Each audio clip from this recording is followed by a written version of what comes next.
ดีแล้วเจ้าอย่ามีบุญไล่อันนี้นะเจ้านี่ขอบใจหลายเขาเศร้าเขาสุดเจ้าทุ่งบอกเขายังบริอาบ ๆ นะ ท่าน ยาม บ่มีเวียกบ่มีงานอยากอยู่ใส่กะอยู่เฮาก็บ่ได้ว่าหยังเฮาก็เฮ็ดเองได้ที่จริงแท่งน้ำนี่คันค่อยให้ค่อยเฮ็ดเองนะค่อยว่านะค่อยเฮ็ดสบายดีทุกคนสบายดีตอนแรงเด้อตอนค่ำซะเนาะมื้อนี้นี่ก็เฮามาเฮ็ดเมนูกินตอนแรงทุกคนเนาะอูคำก็ได้เกี่ยมมาเรียบร้อยแล้วทุกคนมื้อนี้เฮ็ดหยังกินได้อูพ่อกับแม่บ่เฮ็ดเอาหลานให้กินพ่อแม่ได้แม่สดกับแม่เฮาสดกับแม่จันเฮ็ดเอาหลามสิวะ กินแม่สุกก็ก็แซ่บดีก็คือบ่อย่างฮองนี่อันนี้นี่กับมื้อนี้มาเฮ็ดอ้อหลามนะทุกคนแต่ว่าอูก็เฮ็ดไปได้หลายเติบแล้วตัวกระหาก็ลงเวียกมาทุกคนเนาะลงไปเฮ็ดเวียกมาแล้วก็อูได้มาเกี่ยมข้าวเบื่อโอสิงไข่หมักเผ็ดทุกคนเกี่ยมไปเฮ็ดอ้อหลามเด้อมื้อนี้ก็เป็นซีนที่แม่สุกได้เกี่ยมมาให้ตั้งแต่นครหลวงเมืองจันทน์เนาะเพิ่นเฮ็ดซีนแห้งไว้หลายแล้วก็เลยแบ่งมาให้เฮากินนะอูแม่เพราะว่าอยู่ผู้เดียวกินบ่หมดแล้วก็มีผักที่อูไปเก็บมาป๊าดที่เรามีผักอย่างแน่นี่ผักคาดผักยอดบวบบัวหลายบัวหลายมืดแน่นอนไปเสื้อมืดเพราะว่าอาหารแซ่บๆวันนี้นี่โอ้แต่ว่ากินตอนแรงวันนี้นี่บ่ได้เด้กินอาหารแบบนี้นี่ตัวมักกินหลายทุกคนแต่ว่าสิพยายามกินหน่อยที่สุดเนาะกินเพราะอิ่ม แต่ว่ามื้อนี้นี่นอกจากอันนี้แล้วมีอย่างอีกของกินเก้ามาละนอกจากอันนี้ก็มีมีหอยบ่เกี่ยมลูกขออยากพัดหอยไปก่อนเดี๋ยวอันนี้แล้วก่อนเบิ่งดูเขาดีแล้วเขาก็ได้อูเฮ็ดอ่ะนะอูเฮ็ดไว้นอกเลยนะทุกคนในเฮือนนี่ช่วงนี้นี่กำลังหกเปื้อนเลยทุกคนนี่แต่เป็นเดือนกำลังขึ้นแล้วทุกคนเอาเครื่องก่อนอูมาตั้งหม้ออยู่นอกเฮือนพี่นะอันนี้เป็นหม้อที่อูตีต้มไว้แล้วนะทุกคนซีนกับซีนที่แบบว่ากำลังเหม็นเลยแต่ว่ารู้สึกว่ากินมันแบบว่ามันเหม็นอยู่แต่ว่ามันจัดจ้านเลยทุกคนเนาะเดี๋ยวถามอูนิดนึงก่อนมาอูมาไข่โซดูมีอย่างแน่นี่ต้มดีซีนไปโดนละโดนเตอร์ปะก็อย่าเน้นปลาแดกไรเด้อเพราะว่าซีนมันสีเค็มเด้อสิบอกให้ค่อยเชื่อว่าเจ้าโบตื้มเกลือก็ได้ดีนะค่อยซอกอันนั้นบ่เห็นเนี่ยบ่เห็นไอ้ซอกจองบ่เห็นหนอบ่ต้องตื้มเกลือก็ได้เห็นบ่เพราะไม่สุกกันใส่เกลือก็เป็นนัวมาหลายแล้ว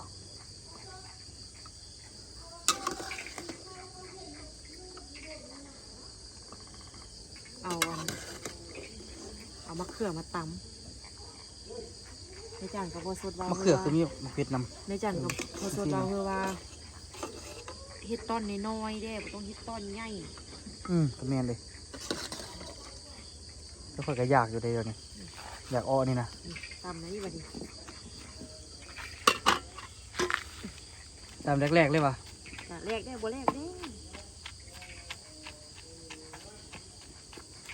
ดีแล้วเจ้าอย่ามีบุญไล่อันนี้นะเจ้านี่ขอบใจหลายๆเขาเศร้าเขาสุดเจ้าทุ่งบอกเขายังบริอาบน้ำแต่เศร้าเจ้าหู้บอกขอหาก็อาบน้ำคือกันเมื่อกี้นี่แค่หาก็4เมื่อกี้เจ้าหู้บอกขอขึ้นไปอันนั้นขอถ่ายคลิปก็จนบริไทยไปวิ่งเต้นแจ้งกินเจ้าไปเจ้าสร้างไปซื้อเครื่องไปเอามากม่วงไปขายมันก็ต้องช่วยเหลือกันทันแล้วเจ้ายังว่าค่อยบุดีแล้วค่อยกันย้อมคันตัวว่าเฮาบ่ดีเฮาก็สิทำยังน้อยยังก็เจอสิหาเมียน้อยตัวนี้อยากได้แต่เมียน้อยเนาะพี่เจอนึงก็สาวเมียน้อยพี่เจอนึงก็สาวเมียน้อยเฮ้เป็นยังมืดป่ะเตาแก๊สบ่คือเตาธรรมดาก็มืดไวก็ขนาดเฮ็ดนะที่จริง1เข้านี่อยู่เวียงบ่แม่นอยู่เวียงหรืออยู่พี่คือกันนั่นแหละ5 นาทีก็สุกละอยู่เวียงแล้วแม่นอันน่ะสิกินเฮ็ดของกินแล้วทั้งเบิดแต่จึง1เข้าน้ำหลังเพราะว่า1เข้ามันสุกไว้กินข้าวฮ้อนๆถ้าเหลือบ่ไกลหลายโอ้มันบ่คือเตาฟืนก็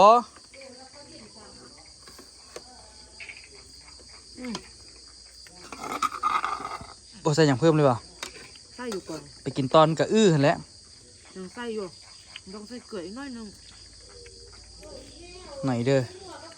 น้ำปลาอูข่อยวัน เอา เอาน้ำปลา เนาะ เอาน้ำปลามาใส่เอามาจึงนัว บ่ เปาะนี่นะ เพิ่มมันเด้อ ไปเก็บหอยกับอูมานี่ กลับไป มักเลย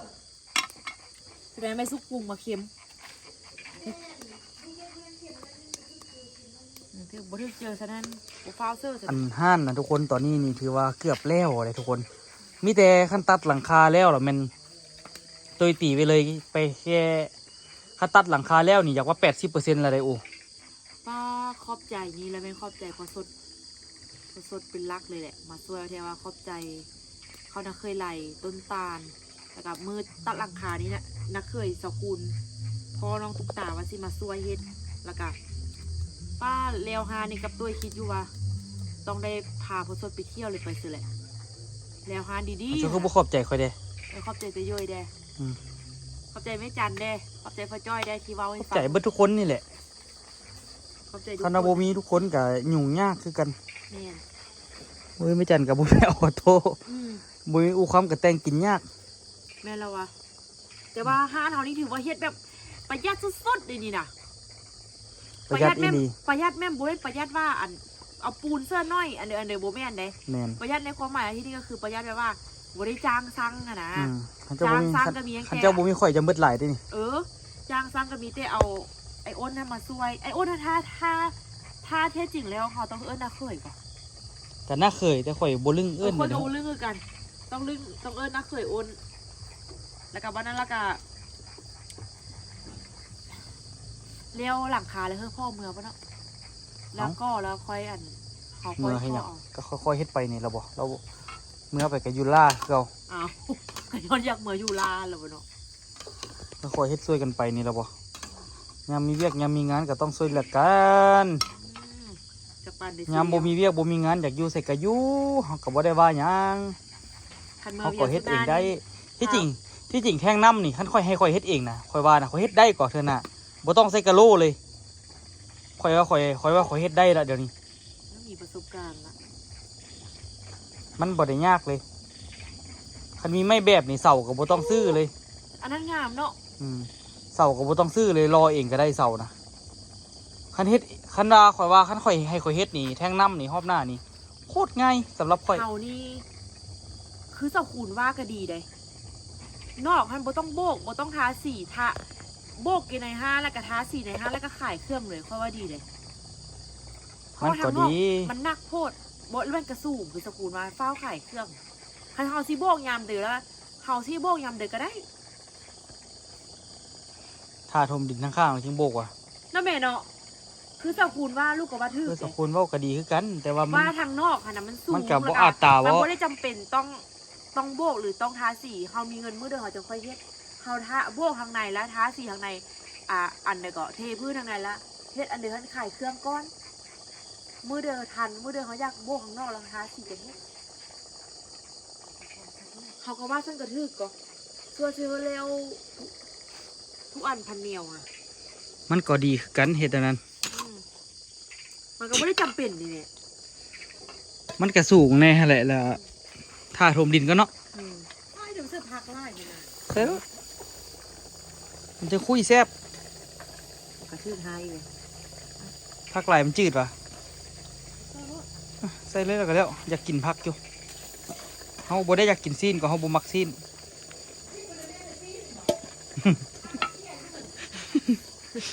ว่าต่ำใจเขานะ ปรุงเอาน้ำปลา ได้บ่นี่ เอาน้ำปลามาใส่ก็ได้ อีได้บ่นี่ ฮะ เฮ็ดฮานแล้วว่าเดี๋ยวไปซื้อตั้งแก้มาเอา บัตรอันนั้น เอาเงินมาลงทุนฮานอีกบ่ อื นี่ ม เอ้ยบ่ทำ ค่อยว่าสิลมน้ำเจ้า เออ ค่อยว่าน้ำสิลมเจ้าค่อยว่านั่นเด็กก็สิขายส่วนได้เท่าใดก็เอา ขายให้มีคนซื้อน่ะประ มี เด็นมันมีคนซื้อนั่นล่ะ คันเอาขายราคาถึกมันก็มี ขาย100ก็สิมี ก็เวอร์100 เอา ค่อยสิขาย เฮาฮะนั่นบ่ตัดสินใจครั้งแรกในการขาย มันบ่มีผู้ซื้ออะนะ ค่อยอ แต่ ยาก สิไปขาย100ก็เกินไป มันต้องประมาณ300 แม่น 300 ล้านทุกคนเอาบ่ดินเฮกตาร์หนึง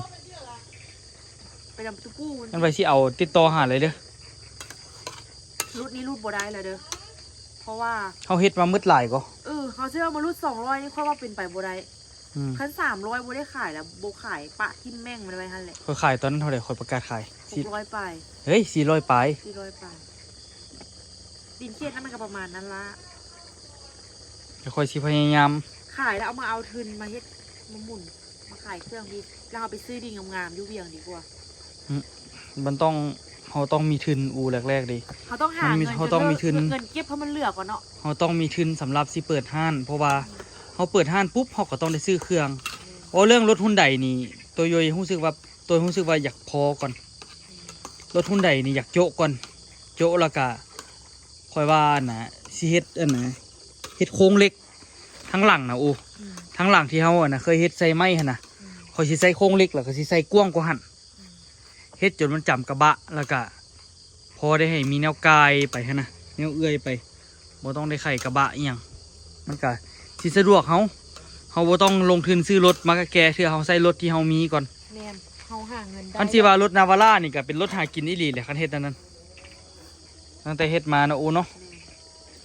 แต่ว่าข่อยรู้สึกว่าข่อยอยากขายดินตัวใดจักตอนแต่ว่าดิน ดินของค่อย ดินของเจ้าเนี่ยมันบ่อยากขายเถอะ เอาไว้ปลูกอะไรเสร็จ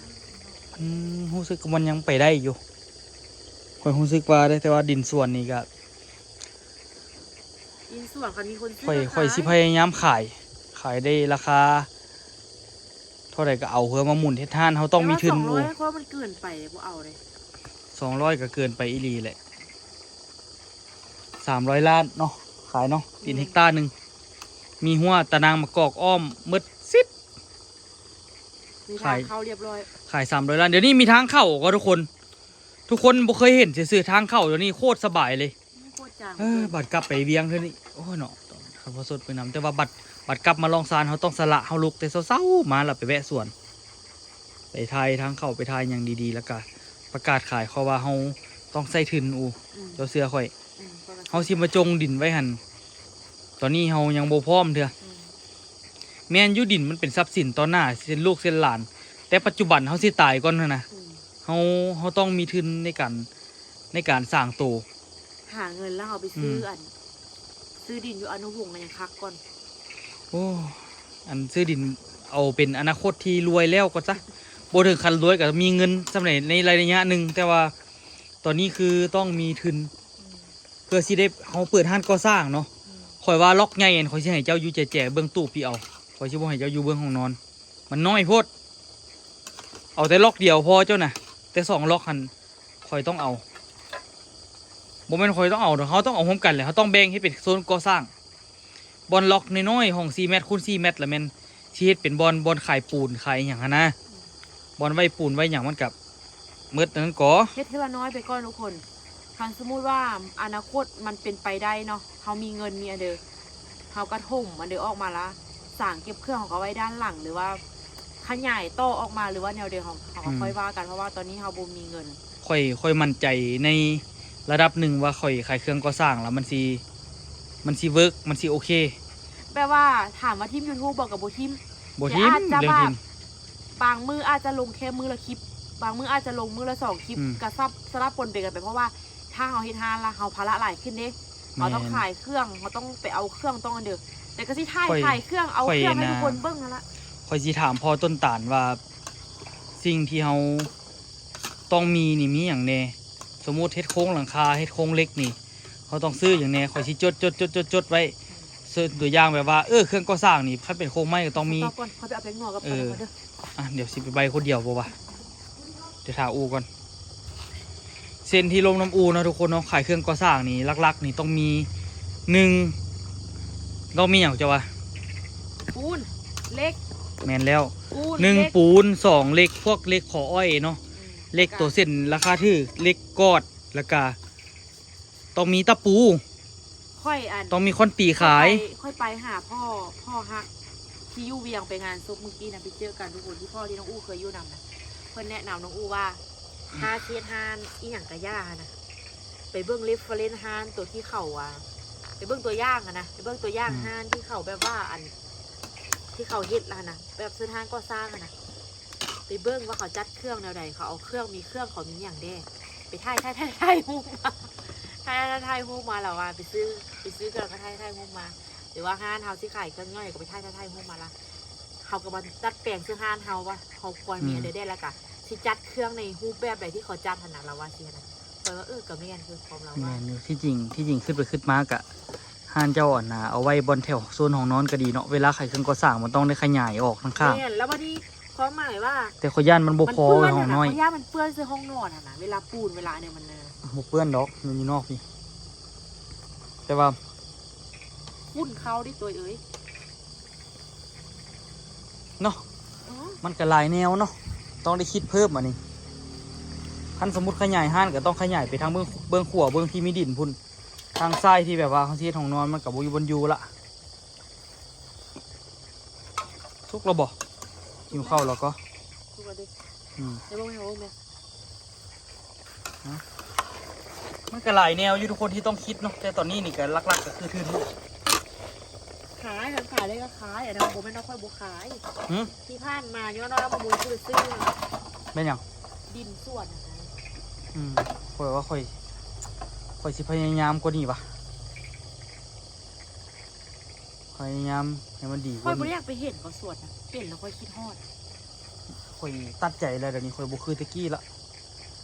ค่อยสิมาส่องกิดส่องใจบ่ได้ดอก ค่อย ตะ เป็น กี้ก็ทิ่มไม่หันดอกไม่เป็นมูลเป็นมัง ตอนนี้น่ะเป็นมูลเป็นมังเขายังคิดขันนั้นบ่ได้เพราะว่าเขาบ่มีทุนอู อืม แท้ก็แต่ก่อนน่ะเป็นมูลเป็นมังอยุคันเขามีทุนที่จะต่อยอดได้เดี๋ยวนี้นี่เขาบ่มีทุนเลย มันก็อยากยุ่งอยู่แม่นบ่ล่ะ สู้แล้วตัวเองก็ยากเลยนะนี่นะละ เขาต้องคิดเองทุกอย่างยืมเงินธนาคารกับบ่เบิกบ่เปย พ่อกับแม่ก็ช่วยได้แต่เพื่อแหงเขาก็ช่วยเขาได้ทำนี้ที่สุดละพ่อกับแม่ก็ดีที่สุดละประเสริฐที่สุดละพ่อยังคิดว่าเดี๋ยวบ่มีเงินบ่มีคำอันปู่กับย่าก็ดีเอาเท่าว่า ไปย่างไปเลยแต่งข้าวเลยหิว พ่อ ข้าว กับแม่ก็ดีเอาเท่าว่าปู่กับย่าก็ตอนเพื่อนลูกก็จะงมเปื้อนงมมันเด้ออยากซื้อคำอยากมีเงินกับบ่มีก็รู้สึกว่าโอ้ยทำงานกับตัวเอง ช่วงกำลังสร้างเป็นตอนนี้แหละโอ้ อยากมีเงิน ทุกอย่างที่เรามีทุนมาเขากับเอาไปสร้างไปสาเบิด โอ้เครื่องเป็นหลุมหลาย ตากแต่มันบ่แห้งไปตักแนวกินทุกคนมื้อนี้นี่ก็ตัดสินใจหนักแน่นเฮ้อแต่ว่าต้องได้ไปถ่ายรูปถ่ายอย่างดีๆก่อน บินโดนเลย ยินโดนนี่ทางเข้าก็แบบจากทางยางเข้าไปกันอันนี้เนาะที่จริงดินนั้นตัวก็อยากขายเลยทุกคนแต่ว่าเขาไม่มีทุนเขาต้องมีทุนเนาะเขาบ่มีทุนบ่ได้เขาต้องมีทุนเด็ดเดียวเหนียวแน่น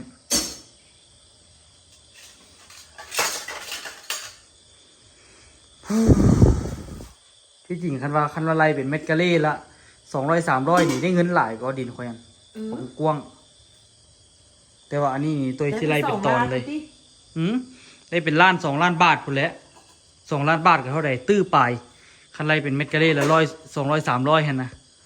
แต่ว่าอันนี้ตัวไล่น่ะเป็นแบบว่าเป็นดินเลย มันก็กว้างเติบนะทุกคน ใส่350ซะ แต่ว่าบอกเลยว่าตอนนี้คือมีหนทางเข้าสะดวกสบายสุดๆเลย โดยขาย350ซะ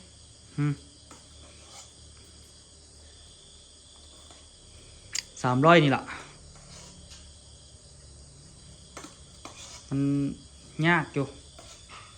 ทางบริเทนมีฮอนยุ่งยากอยู่ไปเดี๋ยวกินข้าวนำกันขั่วหอยคือสิบุได้ขั่วแล้วอ่ะเดี๋ยวถ้าก็อยากขั่วอยู่แต่กระยาเท่ามีน้ำกินละ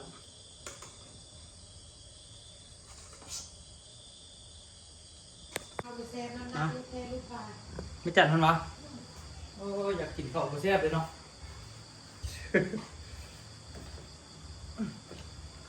อย่างหนึ่งคือกันน่ะ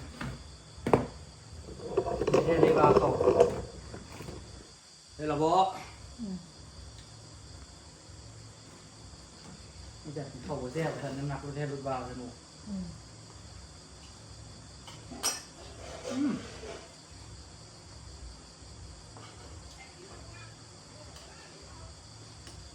จ้ะ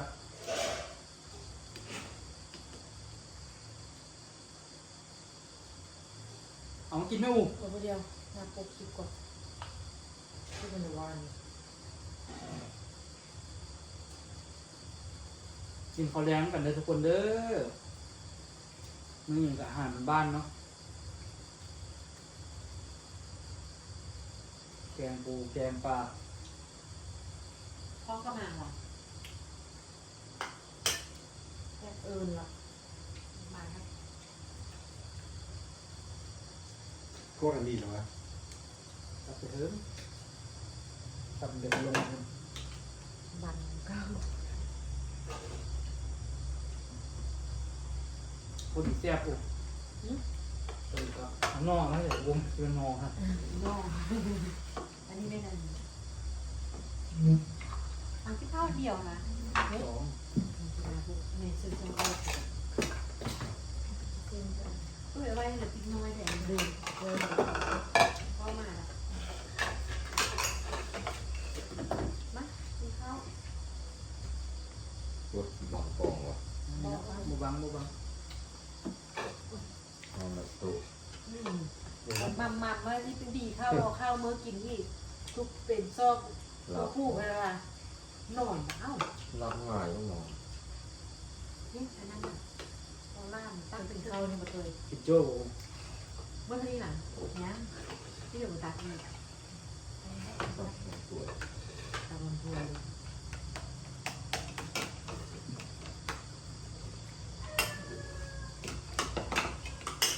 จะบ่วงมันแม่นี่บ่วงฟูรอกัน มันคอยหอยยังไม่สวยนะ ห้อยกันอย่างก่อนเลยห้อย บูบูเหรอ ลูก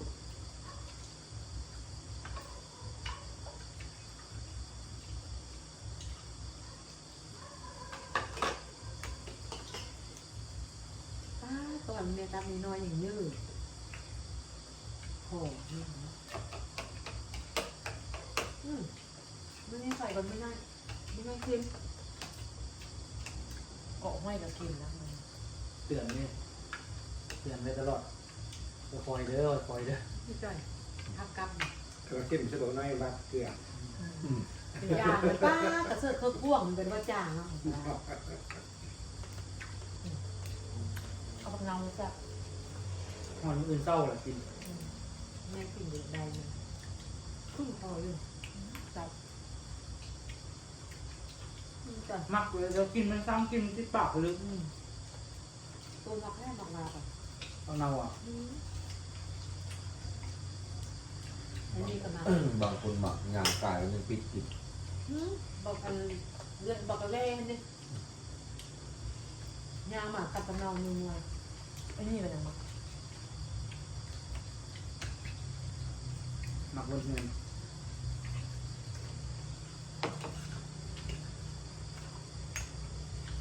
เปิดกับมักตามไปกินซื้อหนึ่งวะตัดปัญหากินออกได้หนึ่งแซ่บไหม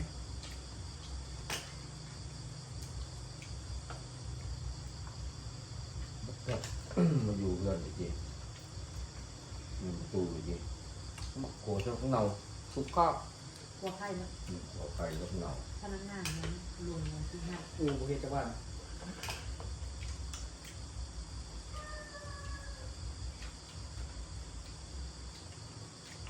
พูดไปเลย เมาหลายดิเพราะอะไรจะกิน กินยาของน้องมะเขือง่ายงาม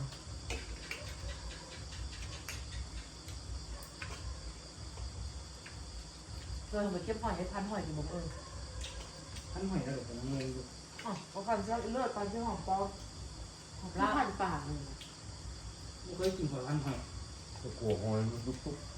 บ างคนก็ไปปิ้วบางคนเอาคั่วตำหัวชิ้นไทย เจียวส้ม ไม่หวานเท่าชุดเนาะ ก็พันตัวไปพันสี่นี่อะไร น้ำคือไรเป็นอย่างแห้งมาตำนี้อย่างมือยากอยู่ต้องต้มเครื่องมือ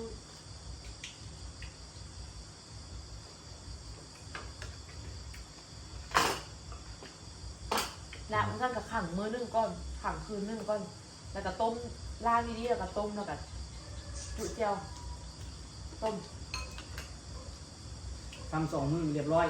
ตรงทาง ทำไมหน่อยหน้าเขาเลยต้มซุปเขามาแกะซอยนี่เดียวเอาไปหาต่อห้างมาจมมาคุกใส่เลยเอาคุณแม่ยังมันเลยบ้งจมนะก่อน บางคนเขาชอบกินเมี่ยงมดส้มอ่ะกินได้หรือวะเอามดส้มมากินเลย จะต้มคือกันเนาะ จังหวัดสีไข่ให้เราคือมันตุ้มมันรู้น้ำมันกันได้ ตัวหน่อยคือฮุบเอาเป็นห้างแล้วก็มาปุ้นๆเกลือมาเพ็ดกับกินเลย มันจะเป็นก้อนอยู่นะหอมมันคิ้วตุ่มส้ม นี่จะผักกับผม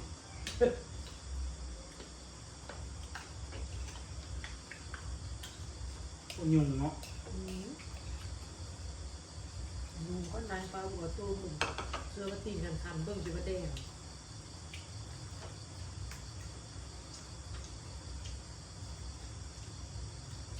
น้ำมียุงหลายแล้วอย่ามาให้ว่าอะไรทุกอย่าง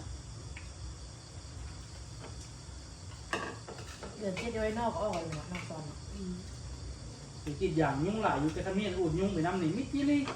ปานบ่มียุงเคยได้ให้ว่าคัดแอลฮะ น้ำหมักลูกมีคนก็หนูตีบุคคลมีก็หนูหันบุกเตอร์ตีอ้อมเจียงตีมันต้นไม้บุคคลมีก็หนู ฮอร์โมนไข่รัสเซียใส่กระบังและเลาะซีนต้นมะนาว เห็นไหม เยอะเลย เคยซื้อบางสิ่งเลยบางจับวะนะเปรี้ยวอ่ะ เปรี้ยวเลยเนาะ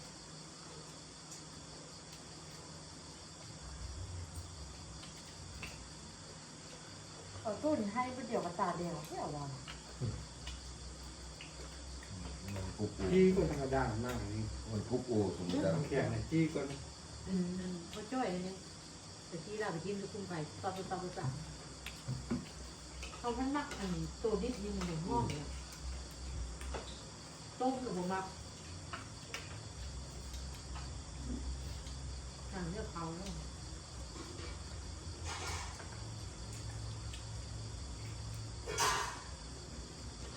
แต่พอดีเนาะออมนี่เนาะ แม่เป็นผู้ออกขนาดเป็นหวานเป็นต้น ในซีนดูความหมูป่าเนาะย่างให้ซีนตุ้งหน่อยหนึงแล้วมาออมดี ปล่อยมันแห้งคักนะ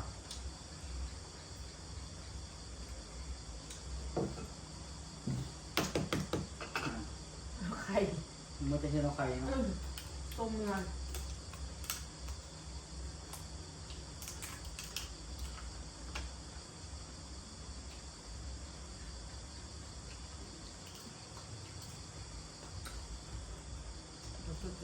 กินมา สภาพห้านตอนกลางคืนนะทุกคนเนาะมื้อนี้นี่กะเฮ็ดเต็มที่ทุกคนเนาะห้านของเฮา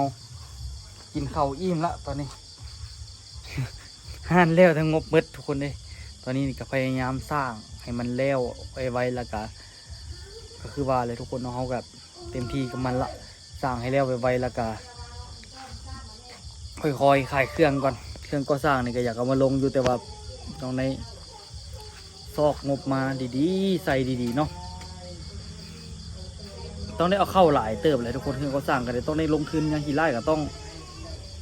จักประมาณเล็กมันกับแพงได้ทุกคนมันต้องประมาณ150พุ่นแหละซื้อเล็กซื้ออย่างมาออโต้ให้ทุกคนเอ้ยกลางคืนละกำลังรับละอาบน้ำเลยเพราะเหม็นโพดไปลิ้นมืดจากเมียงตัวอีหยังถึกเลยเบ้นเหม็นกันเลยว่า